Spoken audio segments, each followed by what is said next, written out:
अंबरीष नावाचा एक राजा होऊन गेला. पण त्याला एक सवय अशी 18 तास काम करून जे काही थोडाफार 5-10 मिनिटाचा वेळ मिळेल, देवघरात यायचं, भगवान विष्णूंचं स्मरण करायचं आणि हीच प्रार्थना करायची, की देवा जे चांगलं आहे ते तुमचं आहे, जे चुकलं भूल असेल ते माझं आहे.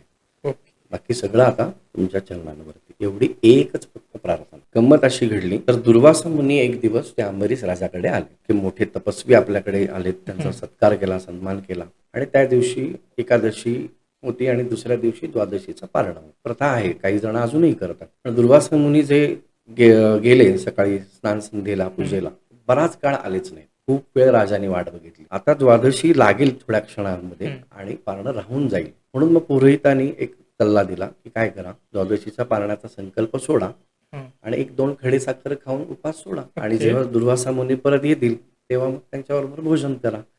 असं ठरलं. ते संकल्प सोडून खडीसाखर खायला आणि समोरनं दुर्वासा मुनी यायला ही एक वेळ झाली. त्यांनी ही समजूत घेतली, की ह्यानी मी यायच्या आधीच भोजन करून द्वादशीचं पारणं सोडून टाकलं आणि हा गैरसमज झाल्याने लगेच एकदम राग आला, चिडले खूप. जटामधनं एक केस काढला, मंत्र केला आणि असा आपटला. त्याच्यातनं एक खूप मोठी निगेटिव्ह शक्ती निर्माण झाली. एक राक्षसीने तयार झाली आणि तिला आज्ञा केली, मारून टाका त्याला. हा अपमान झालाय माझा, मी यायच्या आधी याने भोजन केलं.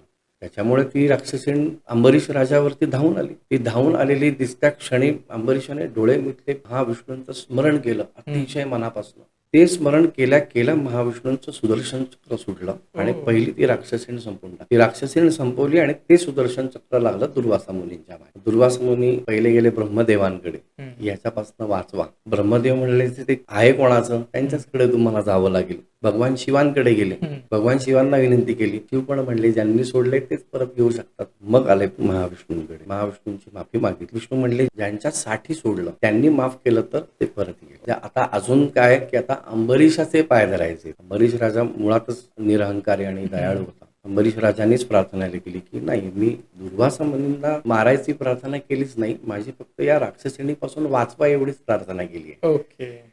या सद्भावामुळे सुदर्शन चक्र परत घेतलं आणि दुर्वासा मुनींनी तिथे पहिला हा सिद्धांत या कथेमध्ये विष्णूंना विचारून मांडला, की तपश्चर्येचं कंपॅरिझन जर केलं तर अंबरीषची तपश्चर्या माझ्या तपश्चर्या पुढे एक नख सुद्धा नाहीये.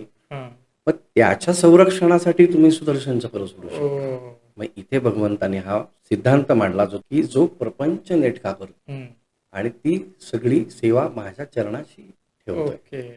त्याच्या प्रपंचामध्ये असलेली सगळी नाती संतृप्त आहेत. असा जो कोणी प्रपंच करत असेल त्याच्या संकट समयी माझं सुदर्शन बाय डिफॉल्ट रक्षण करणार आहे.